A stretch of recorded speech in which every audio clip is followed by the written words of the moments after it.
19 November 2021, iPhone 13 udah ready di Indonesia. Hari ini kita bakalan ngambil barangnya dan langsung cobain segokil apa sih iPhone 13 ini sebagai filmmaking gear. Tunggu dulu.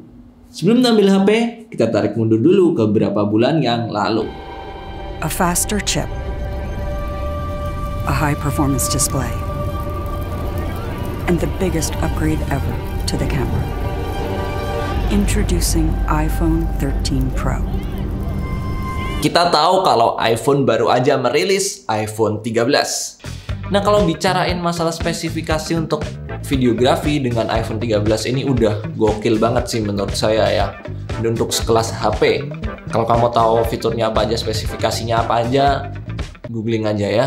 Saya males buat jelasinnya. Udah banyak banget kok di Google. Alright, jadi saya lanjut untuk pesan PO iPhone 13. Pemesanan berjalan dengan lancar, aman, jaya. Kebalik deh. Pemesanan berjalan dengan lancar, jaya, aman. Oke, terus mendapat notifikasi tinggal menunggu tanggal 19 November.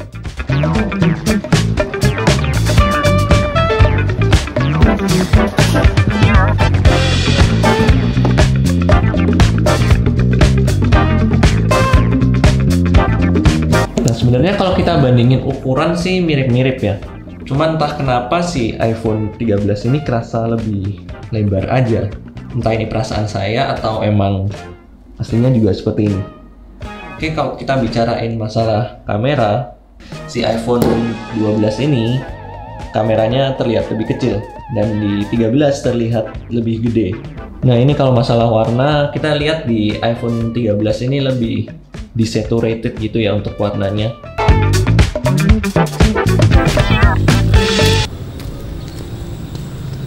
Oke, pertama kita bakalan ngetes gimana sih cinematic mode pada iPhone 13.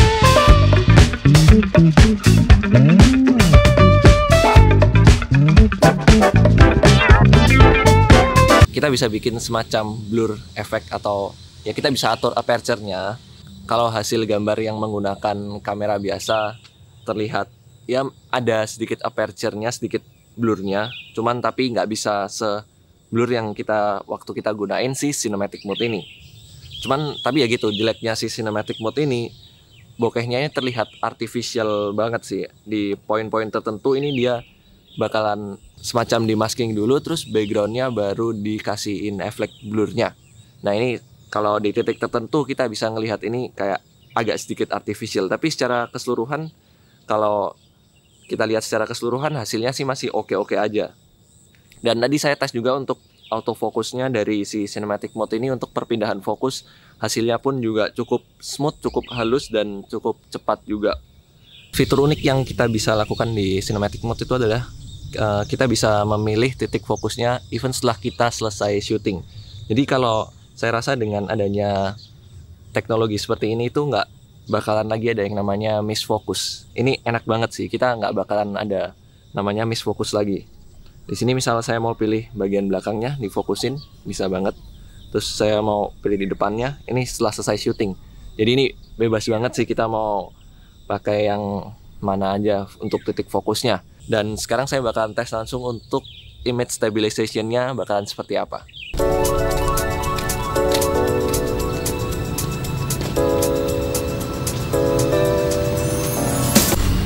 Oke, hasil dari image stabilization-nya ini gokil banget sih. Ini tadi saya tes pertama dengan posisi jalan. Ini nggak kelihatan banget si shaky-nya. Karena otomatis kalau kita jalan itu bakalan pasti adalah sedikit shaky yang harus kita stabilizing di pose nanti. Tapi di sini nggak kelihatan banget untuk shaky-nya itu dan hasilnya sih smooth banget. Terus saya ambil juga tes untuk kondisi saya sedang lari dan gila juga sih hasilnya juga bagus banget sih untuk si stabilizing image stabilization-nya dari iPhone ini. Apalagi saya lakukan ini di jalanan yang nggak rata banget kondisi tanahnya. Oke, bisa dilihat di sini memang jalannya agak bumpy banget ya, nggak rata.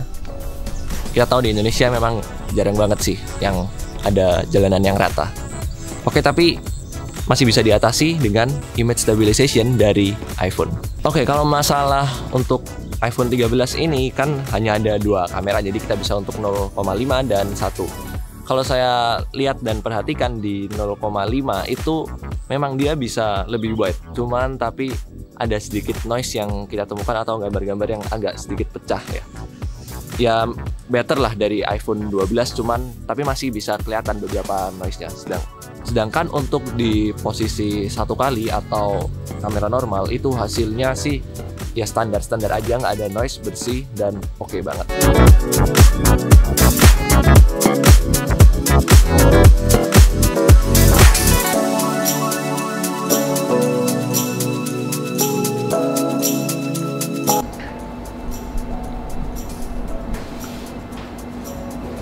Oke, ini yang kamu lihat ini adalah langsung dari cinematic mode dari kamera depannya si iPhone 13. Nah, meskipun di sini kita bisa lihat ada sedikit noise ya di belakang, tapi terus di kiri sini juga ada sedikit noise, dan kalau kayak gini sih kita bisa lihat dia tetap bisa follow ya fokusnya. Saya mau di belakang, saya mau di depan, belakang, di depan, ini fokusnya masih oke. Dia bisa follow fokusnya dengan oke. Cuman tapi di daerah belakang sini kita bisa lihat kalau bokehnya itu terlihat gak natural ya, kayak artificial banget. But ya still oke lah, still masih bisa masuk lah. Dan satu lagi yang menarik perhatian saya adalah masalah kualitas audio. Ini kualitas audio langsung dari iPhone 13 tanpa saya edit-edit. Dan ini adalah kualitas audio saya dari kamera saya dengan menggunakan external microphone. Ini iPhone 13 tanpa external microphone, dan ini kamera saya dengan menggunakan external microphone. Saya bisa nilai kalau audio iPhone 13 ini udah oke banget, dia bisa clean gitu. Dan ya, kamera depan sih meskipun kualitas agak turun tapi ya masih bisa lah. Kalau kita mainnya lighting dengan background yang gelap gini, noise bakalan lebih kelihatan. Itu jeleknya di iPhone, beda dengan di kamera, bisa tetap clean. Tapi kalau untuk exposure rata, terang semua sih, saya rasa bakalan tetap oke sih hasilnya. So, apakah iPhone 13 ini worth untuk kebutuhan filmmaking atau videografi? Ini menurut saya tergantung lagi ke kebutuhanmu seperti apa. Kalau saya di sisi sebagai kreator, content creator, ini bakalan sangat gokil banget dengan adanya iPhone 13. Karena bayangin dengan ukuran sekecil ini, fitur-fitur yang bisa diakses oleh si iPhone 13 ini itu udah banyak banget, teknologinya itu udah canggih banget, apalagi dengan hadirnya cinematic mode. Ya meskipun masih belum bisa perfect banget lah untuk bokehnya, masih terlihat artificial banget. Tapi ya better than nothing.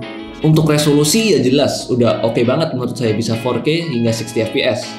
Untuk audio nggak perlu diraguin lagi, ini udah keren banget, dari iPhone-nya aja udah bisa clean banget hasilnya. Itu belum kita kasih external microphone. Tapi kalau mau digunain untuk professional use seperti commercial production, mungkin menurut saya belum ya, masih jauh lah. Karena ya jelas sensor aja udah kalah jauh. So, worth atau enggak, ya balik lagi ke posisimu seperti apa. At last, saya sangat antusias dengan hadirnya gebrakan teknologi dalam smartphone filmmaking ini. Nggak tahu lagi ya kira-kira 5-10 tahun ke depan kira-kira bakalan sedewa apa sih spek ini di HP untuk kebutuhan videografi dan filmmaking. Dan menurut saya itu mungkin aja. Kita nggak pernah tahu 5-10 tahun ke depan bakalan jadi seperti apa karena teknologi itu terus berkembang. Let's see in 5 until 10 years from now.